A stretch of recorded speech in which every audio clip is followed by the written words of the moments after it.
I spent over 2 years working on my game, and I've made $100. In December of 2024, I released my first solo indie game. It is A Good Night to Die, a silly 2D action platformer in the same vein as Ghosts and Goblins, Altered Beast, and Mario If He Has a Sword. Stop me if you've seen this before. If you're just here for the action, the numbers, the big bucks, then I won't keep you waiting. As of recording this video, the game is sitting at 100% positive ratings out of 11 reviews, and has sold a grand whopping total of 105 units on Steam, totaling $186 before Steam's cut. If you know anything about Steam payouts, they only pay you at the end of the month when your game makes $100 or more during that pay period, after Steam's cuts and taxes. So I've only been paid one time for $100, despite the game earning more than that. Now, you're welcome to go, and I'll miss you. But let me give you a speed run of 3 quick things I learned about marketing and selling my game. Then I'll move on to a more detailed post-mortem. These mostly only pertain to those of you who are seeking to make money from your games, not if you're just doing this with no financial goals in mind. First off, genre is extremely important when it comes to the ease of marketing. 2D platformers happen to be one of the worst performing genres on Steam. It doesn't mean you can't make your marketing work for it. You'll just be fighting way harder than, say, a flashy deck builder, a horror game, or a cozy shopkeeper game. Time is important. Budget your time accordingly. I worked on a game that takes less than 2 hours to complete for over 2 years when it should have taken me 1.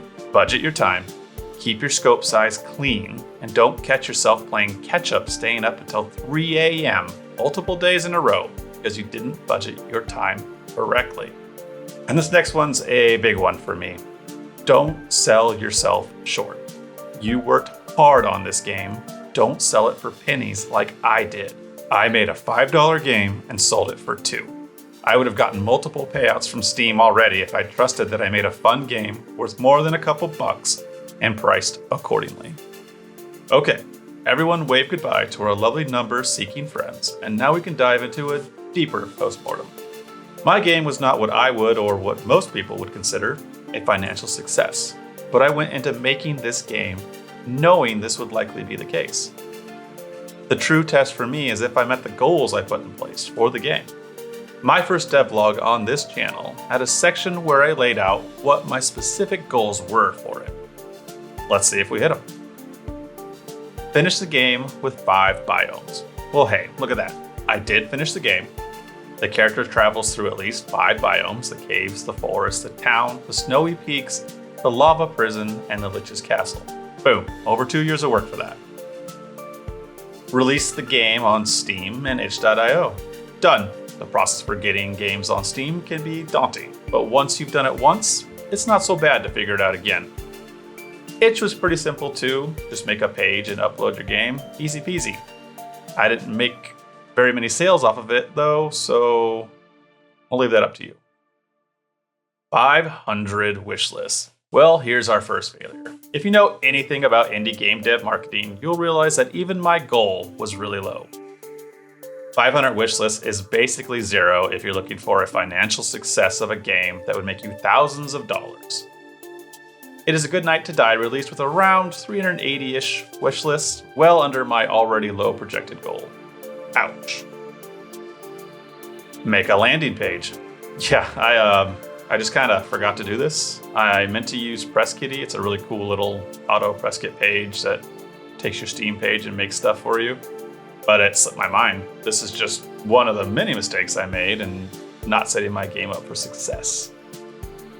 Sell 100 copies. I aimed low and I hit low. 100 copies was something I didn't think I'd actually hit as I got closer to release, but it happened. Awesome. 500 Twitter or social media followers. When I released my game, I had over 600 followers on Twitter/X and around 460 on Threads, so I hit my goal there. Have 100 YouTube subscribers. I'm sitting at 144. Done. Have a positive review score. This is probably the goal I get the most joy from. 11 people took the time to review my game, and all 11 seemed to enjoy it. It feels good being at 100%, even though I don't expect it to last that way for long. For the most part, I hit my goals.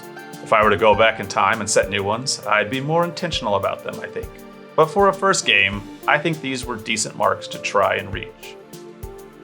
Now, how did I get here, and why the hell did it take so long? I first locked in on It Is a Good Night to Die as my game that I was going to make in 2021. I'd worked on indie games before for small companies in the past. I've got multiple releases with my name on the credits and thought, I should be able to crush this. And if you've done any sort of game dev, you can probably point and laugh at me now. This stuff is hard. At this point, I hadn't done any marketing research on what kind of games are selling well, or what markets easily, or really any more thought than, I think I could make this game from start to finish and not quit in the middle. Which is important. Any of you that have a graveyard of abandoned projects like me can relate to this thought. What I didn't know at the time was my chosen genre, a 2D action platformer, is an extremely difficult type of game to market. They are a dime a dozen, they don't really sell well, and they really need to have some sort of magic to stand out enough to rise above the rest. I quickly came to learn how difficult marketing is in general, and doubly so for a genre that starts with an uphill battle. In any case, I happily soldiered on, creating my own unique art style for the game, building out characters and enemies, level creation and mechanics, and started posting on social media as often as I could. Getting in with the indie dev community, which at the time especially, was super welcoming and helpful, and for the most part, they still are. In the middle of making all my own art, nearly writing all my own code, I bought a few small packs, like one for water physics, another for moving platforms, designing a full game, doing the social media shenanigans. I decided, hey, I've got a full-time job and a family on top of all this. You know what would be smart?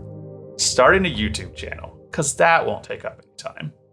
And so I did. And to be honest, I love making videos for it. And I've got quite a bit of background in video and animation, so the actual process isn't hard, it's just time-consuming. And time is something us non-full-time game devs have to hoard like Smog hoards his gold. I won't go through every struggle and success. There were many of both, but I'll hit some key points so some of you starting out might know what to expect. If you think you've got enough eyes on your game, you probably don't. I had about 10 playtesters in the early stages of my game, which was fantastic for finding bugs, ironing out awkward mechanics, and genuinely helping the flow of the game. And while I believe all these folks were honest in their critiques and thoughts, it didn't quite compare to getting feedback from people you didn't handpick to be your testers. It wasn't until I released my demo and shouted it out on social media that a group of hardworking, small-sized content creators on YouTube take my game, play it, record it, and post videos of it.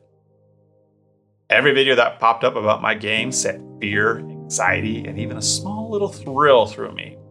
Even though these videos didn't get a ton of views, the videos themselves showed me things about the game from a completely honest and near anonymous source that had no qualms about saying what they felt.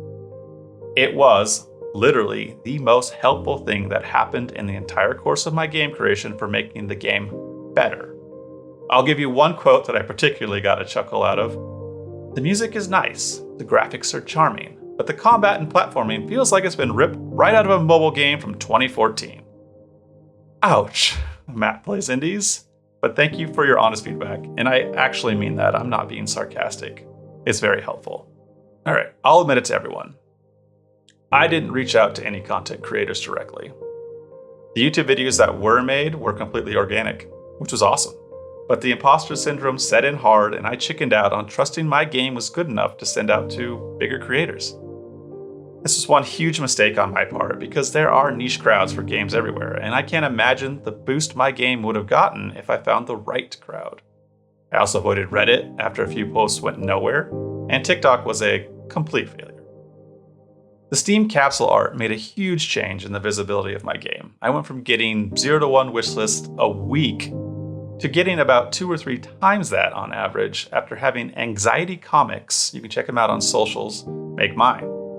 Plus having that one super high quality image that he made for me made like cutting it up and cropping it for all your other Steam page and promotional art so much easier. The release day came without any hiccups. No problems, no bug reports, a few positive reviews flowed in. I sold 58 units in the first week, far more than I expected to get, to be honest. And as a nice surprise, the game worked pretty flawlessly on Steam Deck, which didn't really get me any more sales, but it was cool. As with most releases, the game released, sales dropped off, a few small spikes when I'd market a sale happening. I made 1 or 2 sales from Itch when I put it on there. But overall, I feel like the game's in a good place to leave and to move on. I'll probably visit it from time to time to add small things, but I'm ready for the next thing. So, do I have regrets? I wouldn't say so, no. I went into this with the right expectations to not come away disappointed, and I mostly made this game to prove that I could build something purely by myself. I did mostly everything with a few small caveats here and there. All my fears of getting slammed at how terrible it could be were unfounded, and I can't really help but have a little joy that I carved out a little spot on Steam for myself. A game my kids can play and laugh about, perhaps long after I'm gone. It's kind of special if you really think about it. So that closes this chapter on It Is a Good Night to Die. Who knows if I'll open that book again to add more chapters to it, perhaps a cameo here and there in future games. And speaking of, I won't get into it, but I probably prototyped over 10 different games over the last year, and I think I've finally found the one that should be more marketable, quicker to make, and more fun to make. But we'll leave that for the next video. Seriously, thanks for watching. If you care to hear more about what I've planned, you can subscribe. A new video should be out before long on my next game announcement. Until then, take care of yourself, and good luck out there.